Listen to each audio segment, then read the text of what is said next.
Okay, so who here has tried using pay-per-click advertising before? Facebook ads, Google AdWords, Twitter ads. Has anyone done it successfully? Yeah, a few of you? Good, good, good. A lot of startups have a bit of a funny feeling about spending money on ads. And if you don't know what you're doing, it's a really good way to burn through a lot of cash really quickly. But if you do know how to do it effectively, you can scale it really fast. So the advice I usually give most startups is try it out first. If it works, throw every last dollar you have at it, because that's the fastest way to grow.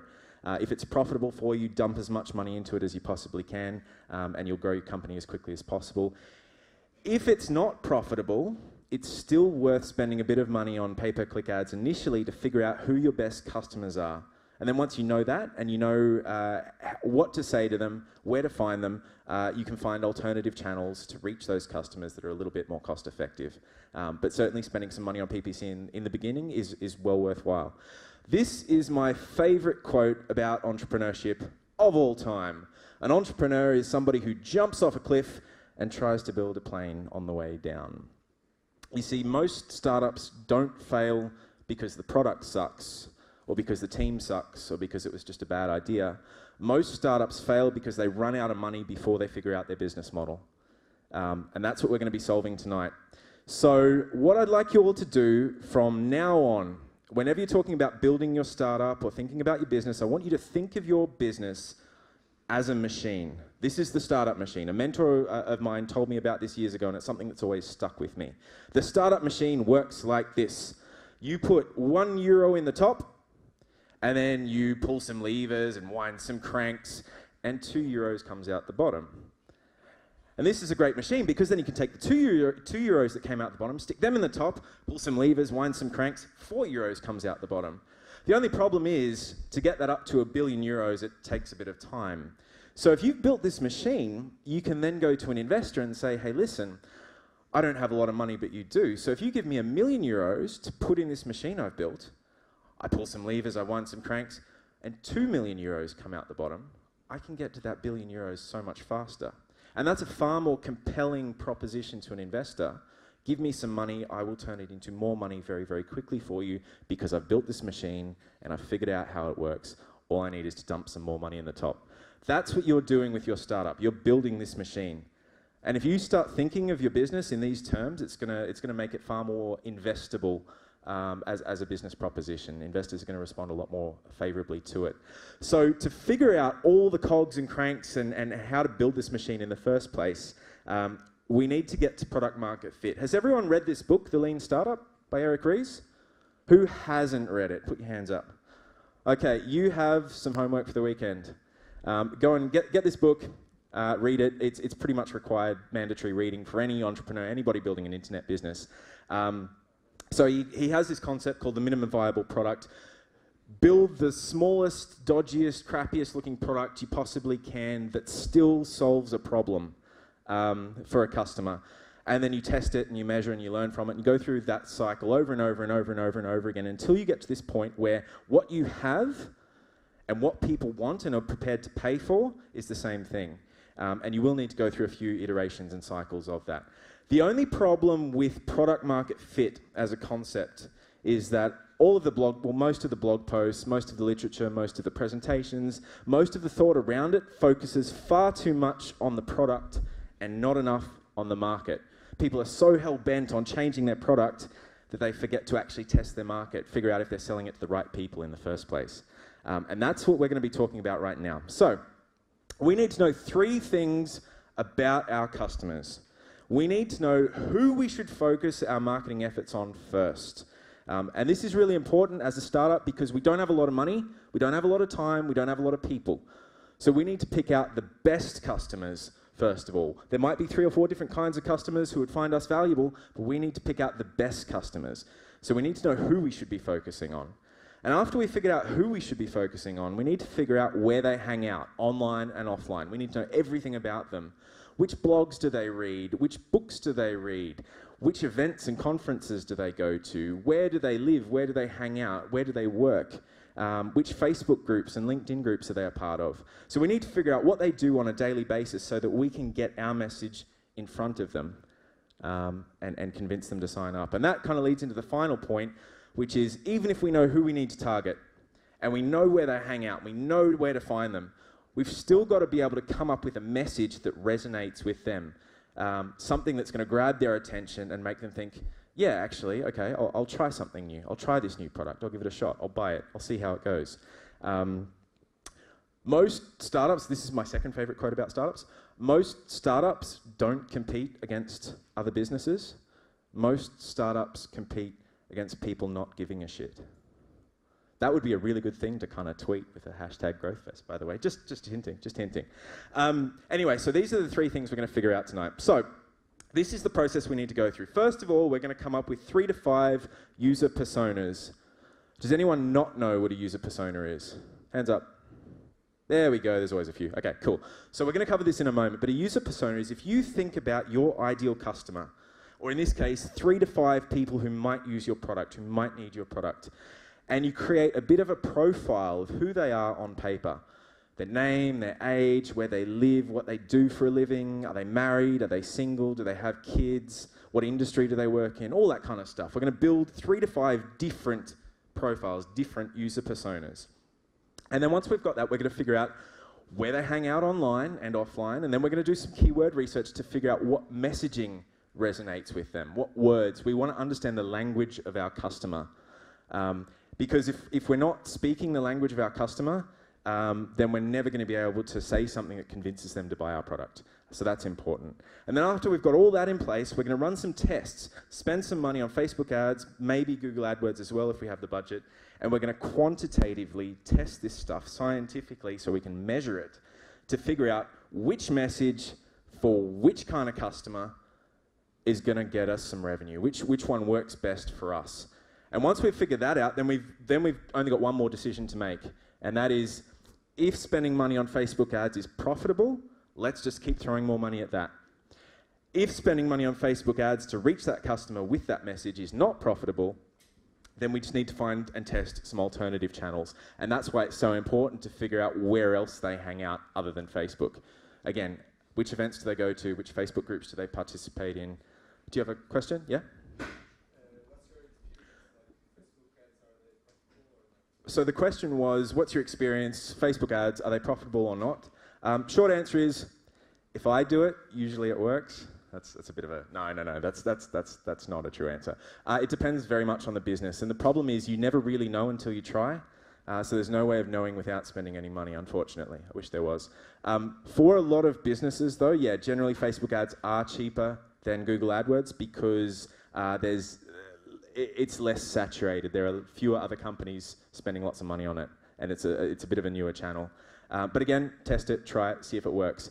Even if you find out that it's not profitable for you, maybe your machine with Facebook ads means you put €1 in the top and you get 80 cents back. You can never build a viable business that way, but you can still learn about your customers, so it's worth spending a little bit of money. And then once you've learned about your customers, you figured out the right message, you figured out the right customer, then you've just got to go and do some content marketing or some email marketing or do some press or go to events or just find some other marketing channel that is viable and profitable for you. Actually, with question, guys, let me get to the end of this presentation. Think of your questions, and then if it still hasn't been answered by the end of the presentation, we'll have a bit of time afterwards for questions then. Everyone clear so far? Yep? Cool. Okay, so first of all, user personas. Now, like we said, this is where you think about who is going to use my product, and you write down on paper a bit of information about them. And this is something that needs to come from you, the business owner, because it's your idea to start the business in the first place.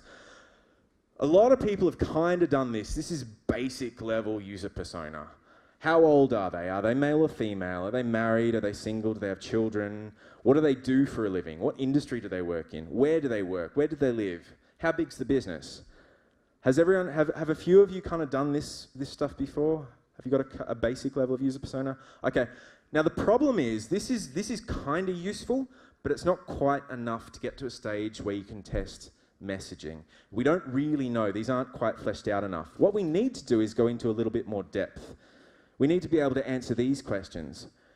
What makes this person try a new product? What makes them trust a new product? Do they need to see testimonials? Do they need to see a recommendation from a friend? Do they need to read about it in a book that's kind of famous? What do they need to do? What's this user trying to achieve in the first place? Are they trying to save money? Are they trying to save time? Are they trying to save effort?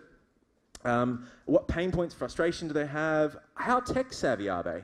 This is the interesting thing. If you have a mobile app designed for users who are 60 plus, the user experience is very, very, very different to if you're creating a website for business professionals who are aged 25 to 45.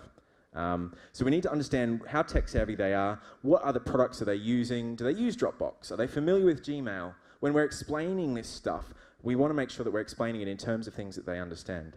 And then these final two, where do they hang out? And who do they trust? Which bloggers, which influencers, which authors, who do they trust and follow? So these last 2 points are really useful because the next step, well, we'll get into that in a second. The next step, of course, is to go and do some research and read these blogs and understand the language of our customer. This is an example of a good user persona. So can you guys read that right up the back? No? Okay. We will be sending these slides around. We also have a template that we'll be sending around as well for user personas. So you'll get all of these questions, and this is basically something where you can go through this template and build it yourself. It'll make things a lot easier for you. So this is Joe. Joe is a 34-year-old commercial airline pilot, and he jokes that he's a pretty boring guy. He had a baby recently, and it was surprise. And so Joe is risk averse. All he's thinking about is, geez, I've got this young family now. I've got to be able to provide for them. Joe values security. He understands that he's got to save some money. He's got to put his kids through school and university and everything else, and that's really expensive. And this is his first time being a parent, so he knows he's got to make a lot more money. But he just isn't willing to take any risks. Now, this is important because if you go to Joe and you say, hey, I've got this great investment opportunity for you. You can make a lot of money. It's kind of risky, but you can make a lot of money. Joe's not interested in that. Joe doesn't care. Joe's about stability and security. If you go to Joe and you say, hey, listen, having kids is really expensive, you probably just found that out. It's a lot more expensive than what you thought. And sending kids to school and university, that's really, really, really tough. But we do have this other investment opportunity. It's not going to make you a millionaire, but it is safe, and it is going to make you a little bit of money, and it's going to make this all much easier. That might be something that Joe might go for. Is everybody clear? Now, you don't get that level of understanding until you go into the depth of user persona that we just described. So once we've got 3 to 5 user personas with that level of depth, the very next step is to go and do some research. We're going to go and jump on Quora and Reddit. We're going to check out some Facebook and LinkedIn groups, forums, anywhere on the internet where these people tend to hang out. And we're going to do some reading. And every time we come across some words or some phrases that keep popping up and keep being used all the time, we're going to make a note of those. I just put them in like a Google spreadsheet because these are going to help us form our seed keyword list.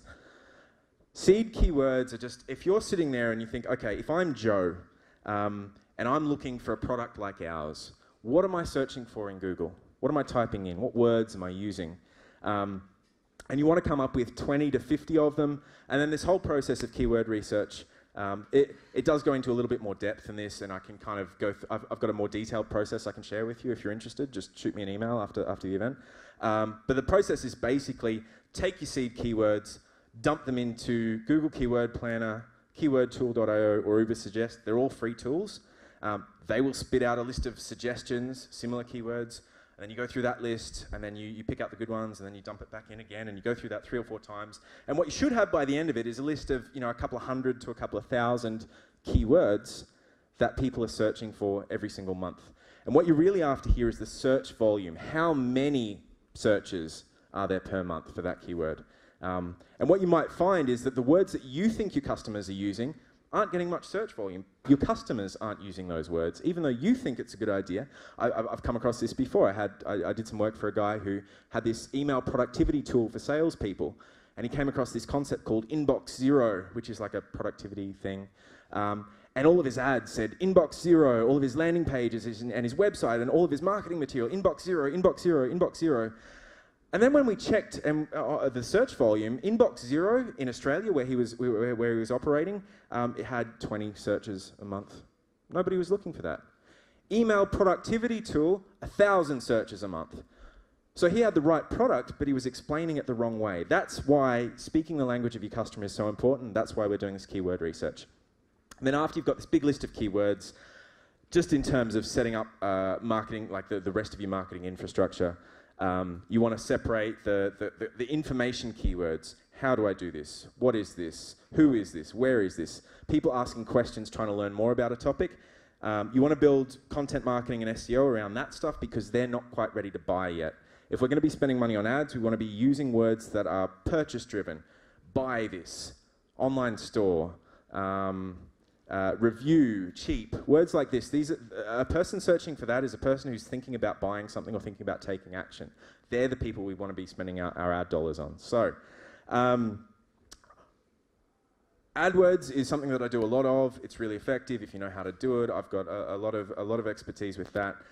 But it is a very deep topic. I've tried explaining it in like a 90-minute lecture, and it's just it can't be done. It's very complicated. Worth doing if you can, but it's not super easy to explain in a short presentation. So what I am going to do instead is point you in the direction of 3 excellent blogs that cover that in detail. So if you're interested in learning a bit more about AdWords, WordStream is great, PPC Hero is great, and Unbounce has its great marketing blog on a lot of stuff, but they have a pay-per-click section that's worth checking out. There's a lot of useful information there. What we're mostly going to be talking about tonight is Facebook ads. So for anyone who's done any paid advertising campaigns before, this is basically what it looks like. You have an ad. Somebody clicks on your ad, they're taken through to your landing page. And the mistake that most first-timers make is they send people through to their homepage. No, don't do that. You want to send people to a specific, dedicated page called a landing page, which is specific to your ad, specific to your offer. So you want to have a whole bunch of different landing pages, and it might be like website.com/landing page 1. That's where you're sending them. Landing page 2. And then they get to your landing page, and maybe there's a button there that says sign up now, start free trial, buy this product. Whatever you want people to do, when they click on that button, they're then taken through to a final page, which we call the thank you page. And this basically exists so you can track conversions, how many people took that action.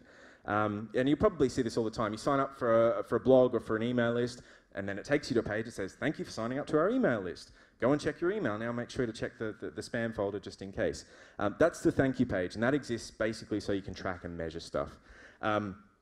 So when we're setting up Facebook ads, again, I'm going to cover it in a little bit of depth, but if you want to take a deep dive on this stuff, neilpatel.com has a really good guide to Facebook ads, and Ad Espresso, which I think is an Italian company, I think they went through 500 startups or something, and I think they recently got acquired as well.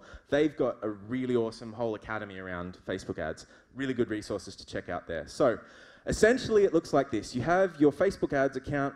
Underneath that, you've got a couple of different campaigns.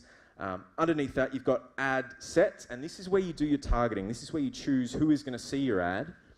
And then each ad set has a bunch of different ads associated with it. And that's where you test your messaging.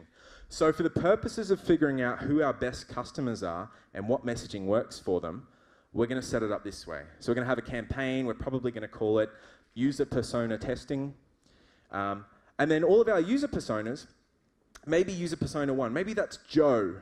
Joe is the commercial airline pilot who's just had a baby, he's not interested in taking any risks. User persona 2 might be Sarah. Sarah is the HR manager at a bank, and she's married and she's got 2 kids, and she's interested in, I don't know, snowboarding. Whatever it is, but you want to think about 3 to 5 different user personas and then set up 3 to 5 different ad sets and target these specific people. I'll show you what that looks like in a moment. And then for each user persona, so over here, maybe Joe has ad 1 says, gee, Joe, having kids is really expensive. Have you thought about trying to save money this way? Maybe ad number 2 says, look, if you've got to send your kids to university, maybe this is a way of saving up for it. So you want to have kind of 3 different ways of getting in front of somebody and saying something that will resonate with them. So if you met Joe on the street and you had 3 chances to say something to him that's going to get him to go, wow, okay, all right, I'll tell me more about your product. That's what you want to put in these ads. We're testing messaging here. So we're going to test the user persona, figure out which one of these user personas works best, And we're also testing messaging. So by the end of this, we know who to target and what to say to them to get them to buy our product. Does that make sense? Yeah, a little bit. A few people not confused, a little bit confused. So here we go. So we've got Sarah, the 30-year-old to 45-year-old HR manager. We've got Joe, who is male, 30 to 45, and he's a professional. He's a pilot. Maybe he works in a bank. Maybe he's a lawyer. We don't know. So this is what it looks like in the Facebook Power Editor interface. Facebook has a thing called Adverts Manager, which they aim at small business owners. It's a really good way to waste money. Don't ever use that. Use Power Editor, because you've got a lot more control over what you do. Now, when we go into the adverts, this is what it looks like. And this is why I'm stressing Facebook ads, why it's so powerful, because you can get super granular detail about who we're targeting. Can you see this up the back at all?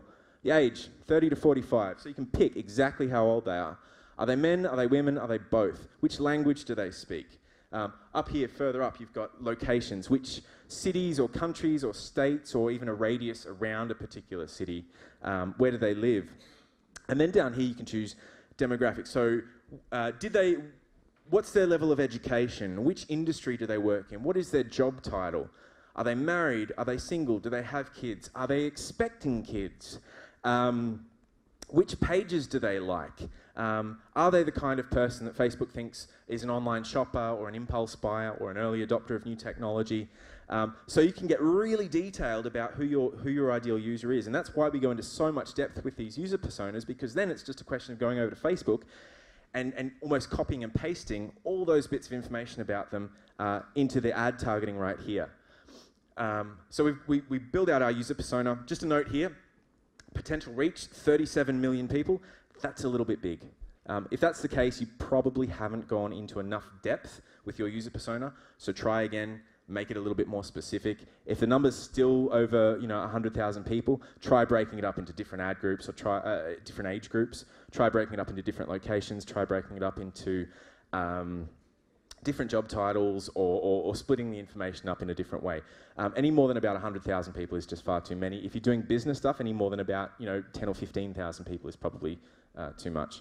So anyway, couple of quick tips. By default, Facebook will give you the automatic one. That's a really bad idea because most traffic on Facebook is on mobile, and mobile doesn't tend to convert as well as desktop. So for the purposes of testing, you want to be using desktop-only placements. You only want your ads showing up on the desktop newsfeed. That's it. Nothing on the right-hand side, nothing on mobile. These are the ads that you want to be displaying for testing because they're going to give you the most accurate results. Desktop-only placement, desktop newsfeed ad format only. Again, we're going to use our ad sets to test user personas, and we're going to use our ads to test messaging for that user persona. So each user persona, we're going to have 3 to 5 user personas. Each one of them is probably going to have 2 or 3 different ads associated with it. So we're probably going to have 15 ads in total. And then what we want to do is we want to run each one of these ads until we get 100 clicks. And that's, did anyone here do statistics at uni, high school? Anybody remember it? Yes? You all look sad. It was horrible. I did statistics twice, and I did worse the second time around. So funnily enough, I do it for a job. So we're going to run this until we get to 100 clicks because that's when the normal distribution kicks in and the results you're getting start to approach accuracy. So this looks really complicated. Let me explain it. So we go from our ad, they click on your ad, they end up on the landing page, they click on the button on the landing page, they get taken through to the thank you page. Great, they've signed up for our product. Awesome. Now, if we get 100 clicks on our ad, we have 100 people landing on our landing page. And then we can count how many people actually took action. So say we had 3 people. 3 out of 100 people on the landing page click the sign up button. That gives us a conversion rate of 3 out of 100, 3%. Conversion rate is 3%. Does that make sense? Yeah? No? The silence is deafening. Okay, so what we're looking at is kind of these 3 statistics down the bottom. So what proportion of people who clicked, what proportion of people who saw the ad clicked on it? That's the click-through rate, and it's usually it's always a percentage. And then what proportion of people who came to the landing page actually signed up? That's the conversion rate. And then if we take all the money that we spent on ads, say we spent €1,000 on ads, and we get 5 conversions, then we just need to do some maths and say, okay, 1,000 euros divided by 5 equals what? 200. So it cost us 200 euros per conversion. Does that make sense? Okay, cool. So when we're building this machine, if we are putting 100 euros in the top and we're getting 50 euros back, that's a problem. Our business isn't viable. That's why we want to measure the cost per conversion, because it's going to tell us whether it's worth spending more money on Facebook ads or not. And we want to be calculating the cost per conversion for every single marketing channel you use from now on. The conversion rate is usually the best metric for figuring out who your ideal customer is. Because we're saying, look, if we put our message in front of this person, who is most likely to sign up? Who is most likely to take action? So, what we might find is that Joe over here, he's going to click on the ad. The click-through rate's really, really high. But when he gets to that landing page, he just doesn't want to take action. He's too risk-averse. He doesn't want to try something new. And we might find Sarah over here, the HR manager, maybe it's really expensive, but once she gets to the landing page, she converts, and the conversion rate's much higher for her. And then we might find down here, let's call this one Amanda. Amanda is a snowboarder. I don't know what she does for a living, but she loves snowboarding. And maybe Amanda doesn't convert as well and doesn't click really high, but for some reason, the cost of that traffic, the cost per click is really low. So what we might find is that even though Sarah has the best conversion rate, Joe has the best click-through rate, and Amanda has the best cost per conversion, what we might decide to do with that information is say, okay, cool. So it's worthwhile spending money on Facebook ads, chasing this one. But what we really want to be doing, our best customer, is really Sarah up the top. So we're going to spend some money attracting Amanda on Facebook ads. But what we're also going to do is maybe do some content marketing, which is a nice segue into what Sam's going to be talking about next. Or we're going to try some email marketing, or we're going to go to events, or we're going to do some other different marketing channel, because what we really want to be doing is we really want to be reaching Sarah, because she's got the highest conversion rate. She's our best customer. Does that all make sense? Yeah?